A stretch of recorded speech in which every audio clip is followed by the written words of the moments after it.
Hey everyone, and welcome back to another video. In this video, I'm going to be reviewing this 4-piece frame set from Schliersee. So I recently bought this to add photos of my dogs to 4x6 frames. And so it comes in a pack of 4, but there's also multiple different other ways that you can grab it. So if you go ahead and open it up, you have the installation section. So you basically keep the black photo paper to prevent light leakage and prepare your own photo. So as we go ahead and open this, I for one just wanted like a simple black frame, not like a crazy design, but this is what the frame ultimately looks like. And so if we go ahead and open it, it's nicely packaged, I'd say. This is what the frame looks like. It's a nice, simple black frame. Do make sure that you have to go ahead and pull these forward and the frame will push out. Then there is a clear film on the plastic portion, so just make sure to peel that off. Let's try another corner. There you go. Now let's grab one of the frames and then go ahead and stack it up like that. So this is what the end result's gonna look like.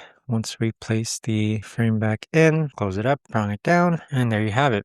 So nice, easy frame, easy to work with. You can make it stand. You can also hang it as well if you'd like. So multiple different ways to use this. It can be a horizontal frame. It can be a vertical frame as well, but really neat overall.